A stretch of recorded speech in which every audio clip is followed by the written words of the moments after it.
What's going on, everyone? Welcome to G-Ball Vision. Today, I have an awesome list rounded up for you. We are taking a look at some affordable everyday carry folding knives that get the job done. If you're looking for a cutting tool that's not going to break the bank and is still going to provide that bang for your dollar, you're in the right place. While we get started, let us know down in the comments what your EDC is today. So we're going to kick the list off with the SOG Terminus XR, and I stumbled across this knife a few days ago at the price tag of $38. And that is absolutely insane in my opinion. I think I paid $60 for this knife whenever they first came out. I will have this link down below along with all the other knives you see in the video, and I'll keep them in order for you. That way, if you see something that looks interesting, it'll be nice and easy to find. The Terminus XR from SOG, though, this was kind of their coming back knife, and they haven't done a ton since this. I mean, they've put out some models, but I would say this is probably the best model they've put out in the last couple of years. It's the best platform, in my opinion. It's coming in Cryo D2, which they do a great job on their D2. Say what you will about SOG and whatever, their D2, their cryo treatment, it is done very well. You have a nice drop point blade. Sharpening choil is okay, could be better. Nice thumb studs and a fantastic crossbar lock, which they call the XR lock. We have textured G10 handles here. We have an FRN backspacer with steel liners. They are skeletonized. And we have an ultra deep carry pocket clip there that is going to be reversible, making the SOG Terminus a completely ambidextrous knife coming in some great materials under $40. Next up, I have for you, no stranger to the people who've been around for a little bit, but the Cold Steel Tough Light. For all the new people or just people who don't know, is a fantastic utility style knife. These come in right around $25, and you're going to get that utility style blade with this nice little Wharncliffe here. We're looking at AUS 8 steel. You do have that large finger choil and a nice large deployment hole. You can thumb flick it out, reverse flick it out. You are going to be dealing with the triad lock. So a very, very strong lock. And if you need a dependable cutting tool, this is going to be a great option that won't break the bank. Not going to take up a lot of pocket space. You have a lanyard hole here, and you have the ability to reverse the clip as well. Even having XL sized hands, this thing is very comfortable, and if all you need is a reliable cutting tool, the Tough Light from Cold Steel at $25 would not be a bad option. Next up, we have the, I don't know, this is an icon in my opinion, the Kaiser T1. This knife is still around, believe it or not, and it is still one of Kaiser's best knives. The Kaiser T1 here, I stumbled across this as well. These are coming in right around $45, guys. 45 bucks.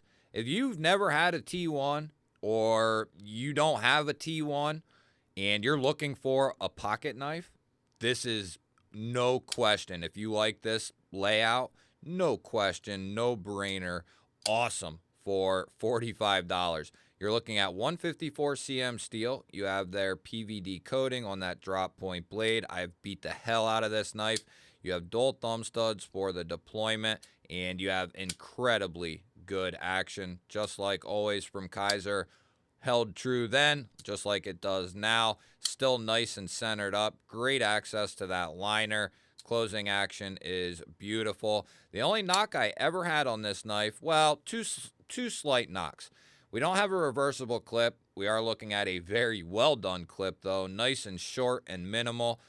Surface mounted, and it should have been lefty. Not the end of the world. And the sharpening choil could have been a little bit better. But at the price these are at now, hell, I paid double that for this knife.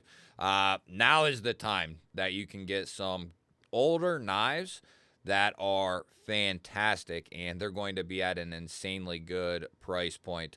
Very comfortable, slicey, pokey. There is tons of information out there on Kaiser's 154 and their knives in general. They do a phenomenal job, and the ability now to pick up a T1 for $45, that is impressive.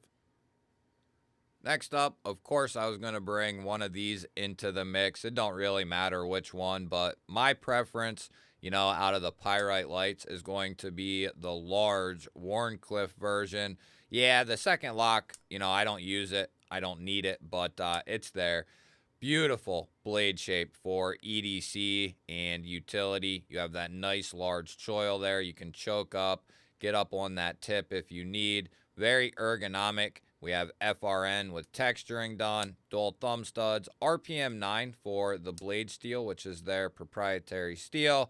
Very similar to a 9CR, somewhere in that neighborhood, right? We have a deep carry clip that is going to be reversible. It's a little bit tougher than 9CR, I believe, with maybe a little bit better edge retention. So a decent steal, especially at the price point. We have a lanyard hole down there.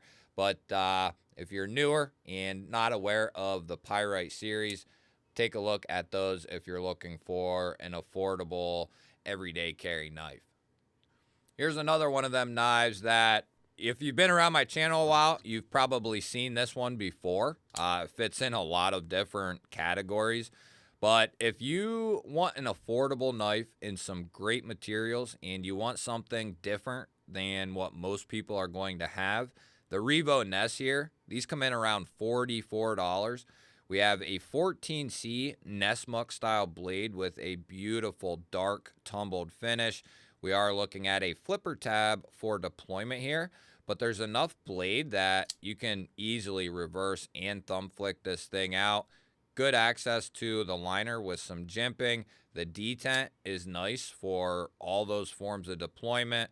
Closing action is really good, and we have green micarta on this variant. I believe now they have a couple of different ones available. When I got this, they didn't. And we have a very deep carry clip there that is going to be reversible, and it is recessed along with the screws. The steel liners are skeletonized for weight relief, but this knife is comfortable. It's well priced, and it's got very good materials. I love Nessmuck style blades, and you don't get to see that a whole lot in a folder, and that is one of the only chances you'll get at one. And here again, if you're just looking for something that works, something you can rely on, something you don't got to put a whole lot of energy into it to maintain, then the new O-Knife U1 Pro here, I think, is a great option. You get that folding knife feel because you have dual thumb studs here and a crossbar lock. So you have a replaceable full-size utility knife here. And look at all that edge that you get. Very easy to change the blade. You unlock this, spin this off. The blade will slide right out. There's a little spring under here just to give you that tension. You put the new blade in, screw that back on, and it's as easy as that. Very simple. Even your little kid could do it. These come in a couple of different flavors, and they also have the regular U1. And the regular U1 is nice. I've bought one myself, and they work great. But the U1 Pro is going to be a little bit more refined, and you get the added micro bit driver with a couple of bits. That is going to be locked up via a button lock there. So a little bit of added utility on top of the utility blade. You're also going to have a nice deep carry clip there. These come in carbon fiber. They have the sprinkled G10 version as well. Great little pocket knife, utility knife. These are lightweight. They're not going to take up a lot of space in your pocket. And for just getting the job done, you need something to cut open your day-to-day stuff.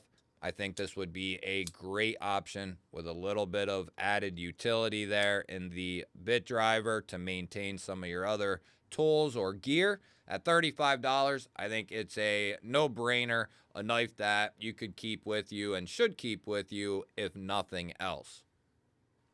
And this next one here, some people might cry, complain about it, but I like this knife. And for 20, and it's under 30, it's like 27 bucks, I think. The Schrade Divergent here, 27 bucks. Looking at Aus 8 steel, it's not a great steel, it's not a super steel, but under 30 bucks, we can't get too extremely picky. And, you know, a decent Aus 8 is it's a well done Aus 8 is a decent steel, especially at 30 bucks. It's going to cut, it's not going to cut, a mile of cardboard, but for just day-to-day cutting tasks, cutting this and that here and there, it's going to be just fine. So don't get caught up, depending on what you're looking for, don't get caught up too much in what a majority or what some people might be saying. We have that satin finish on the Harpoon drop point blade there. Sharpening choil is okay. Could be better there. Just a little bit better layout. We have dual thumb studs for deployment. They're crossbar lock for locking mechanism. Steel liners with a couple of standoffs. And we have a lower mounted clip here that is going to be reversible. So we have an ambidextrous knife, $25, $26. And coming from Schrade, they've had their valleys for sure, but I think they're on their way back up. Next up, as of recording this, if you're watching this in the future, that could definitely change. But right now, the Fintizo Odyssey is coming in right around $36, which is, pretty impressive. We have aluminum handles here. Very nicely done, chamfered all the way around. We have a geared aluminum backspacer. We do have steel liners in here. We have a lower mounted deep carry clip. It is recessed. It's not going to be left-hand friendly though. We do have a lanyard hole here. Two forms of deployment with the studs and the flipper tab. What kind of steel, you ask? These are going to be coming in 14C28N.